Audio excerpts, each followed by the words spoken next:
isang bagsak, bayan ko. Yan. Oh, 1, 2, 3.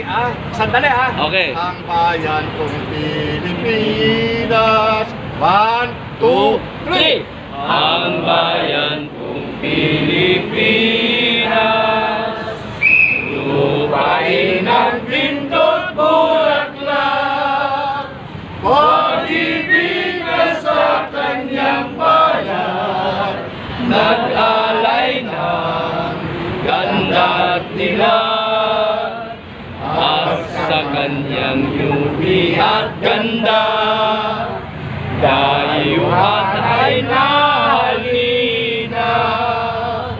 Bayan kong binihag ka, nasadlak sa dusa.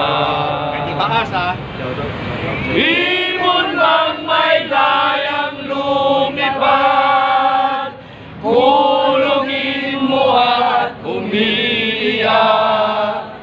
Bayan pa kayang sakdal dilag, ang limat lasang makaalpas. Pilipinas kong minumutya, ugat ng luha at dalita, aking adhika, makita kang sakdalaya.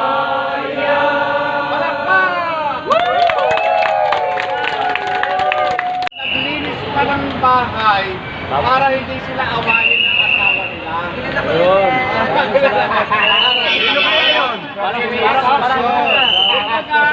Yung mga kasama natin dito, no, sabi ng asawa nila, bago ka umalis ng bahay, maglinis ka ng bahay. Naglinis ko kayo, kuya. Ikaw pinubukan mo doon. Para lang kayo. Kaya, yun yun lang naman ang ano natin kasi wala tayong katulong, wala tayong kasambahay. Kaya, hanggat maaari, kinakailangan hindi magagalit si Mrs. Yes. Pagka tinatapos ko muna yung mga gawaing bahay para pagkatapos para sa bayan naman. Yun ang pinaka-the best ron. Diba? Siyempre, kahit hindi natin matanggal yung uling sa likod ng kawali at ng kasinona, at least hindi naman siya mamantika. Yun ay punta. Yun ang importante. Oo. At alam nyo ba, alam nyo ba, huwag tayong bibili ng mamahaling dishwashing. Meron namang abo. Oh, the best yun. Yung abo, pwede pang pistis doon sa pwestang kasinona. Sa kumbensya yan ang gamit namin. Oo. Buhangin eh. Hindi na usap ang buhangin. Wala na Yung kapit bahay natin. Sir, sa bundok pa yun, sir. Oo. Sa amin, sa bundok. Pero, ito seryoso, no? Alam nyo kahit papano, no? Kumbaga sa ano tayo, listula tayong pagong. Ha? Listula tayong pagong na ibinato ng unggoy sa dagat. Oh, di ba? Tama. Pero nandun tayo sa likod. Ngayon nakikita tayo. Correct, yes. Oo. Kumbaga sa ano, no? Sa lahat na nangyayari, merong mga ano yan eh, no? Merong mga dahilan, may mga purpose. Ito nga, no, yung nangyari, blessing in disguise. Di ba? Blessing in disguise it. Sapagkat, ilang hakbang na lang, ang sabi na. Oo. Oo. Gano'n ka na, di ba? Balak ko nga. Doon, daang hakbang para gagawin natin, no? Pero, hindi naman natin ilalagay, sa kapahamakan yung buhay ng ating mga kababayan. Di ba?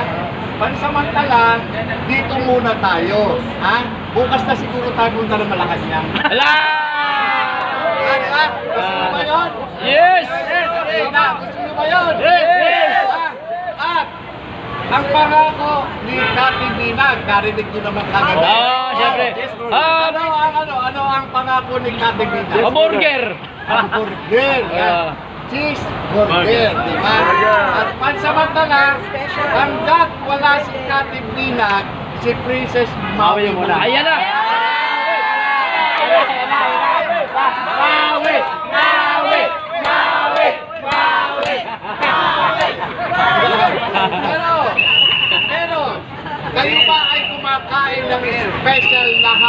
Sir. Siyempre naman. Paano yung kumakain doon? Special na hamburger na yun. Tinapay lang yun.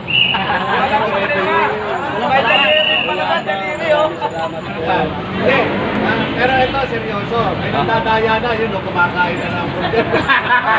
Nadaya na tayo? Wala na pa Sa taon! Sana all. Sana all. Eh, sumakay na lang yun? Hindi. Oo. At yan, ano? Ang ganda ng tanong. Hindi mo na nakukulit. Yan, dumakay. Yan. Oh, pero may panawagan ako sa inyo lahat. Ayan, Lahat ayan. sa inyo. Yan, sige sir.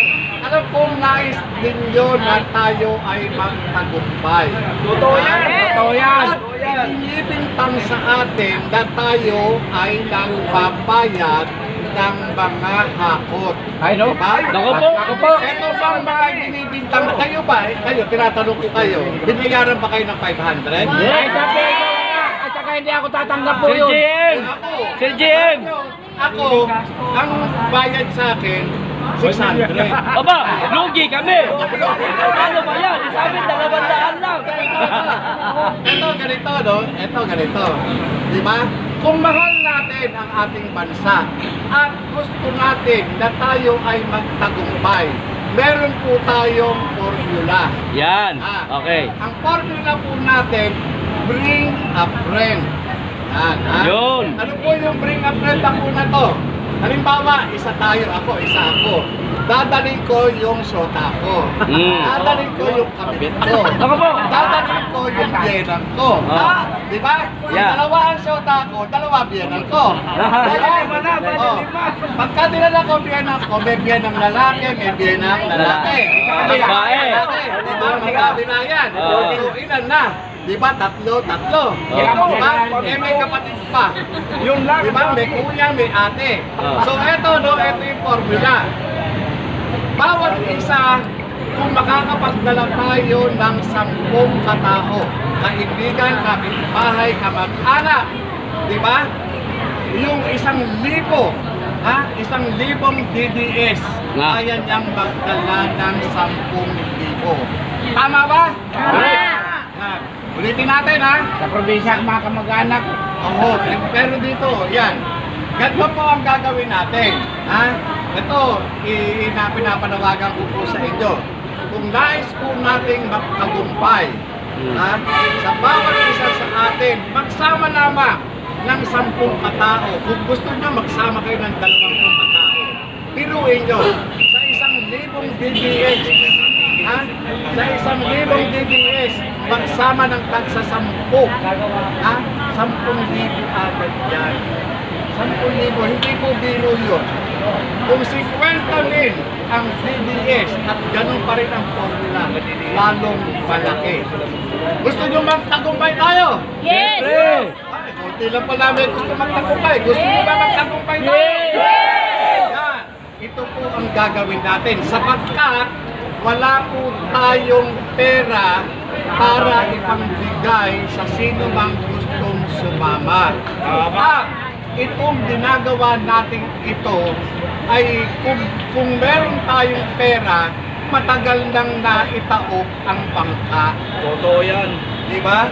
Kung meron po tayong pera na ginagastos, ay matagal nang taob ang barko. Di ba? Pero ngayon, inaarmasan natin ang karunungan. Inaarmasan natin ang taong bayan kung ano ang mas makabubuting gawin. Kapalit ng marahas na pamamaraan, hindi po tayo doon, ha? Ang gusto po natin, mapayapang paraan ng pagbabago. At ito ang gagawin nating formula.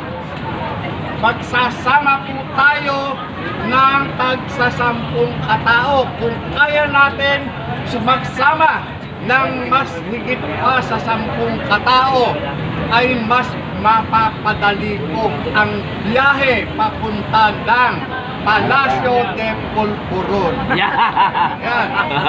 Kuha po ninyo? Kuha. Wala po tayong hinahangad na ibaksak ang sino man wala po tayong hinahangad na ipaksak ang gobyerno.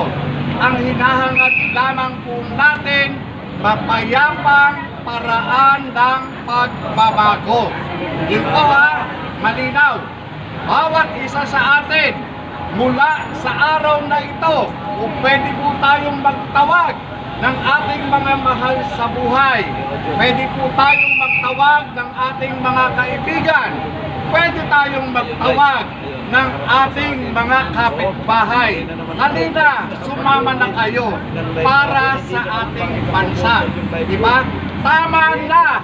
Sobra na! Diba? Tama na! Sobra na. Sabay-sabay! Tama na! Sobra na. Kaji, Sir GM, manawagan tayo kay Sir Jimmy Bondok, yung pangako niya kagabi na may alam nyo, sound eto, system. No, nananawagan tayo kay Sir Jimmy Bondok, sana po wag na ako ang pakantang ninyo. Ako ang Secretary ka na lang. Naku po, ano na. Pero siguro mas makabubuti, no? Para at least pampagana. Isang bagsak, bayan ko. Yan. 1, 2, 3. Sandali Okay. Ang bayan kong Pilipinas. 1, 2, 3. Ang bayan kong Pilipinas, lupain ang pindot bulaklak, pag-ibig sa kanyang bayan, nag-alay ng ganda at dilag, at sa kanyang yubi at ganda, dayuhan ay nahalina.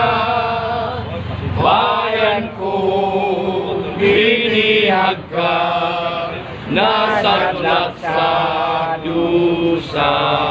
Taas Ibon mang may layang lumipad, kulungin mo at umiiyak. Bayan pa kayang sakdal dilag, ang limat lasang makaalpas. Pilipinas kong minumutya, ugat ng luha at dalita, aking adhika,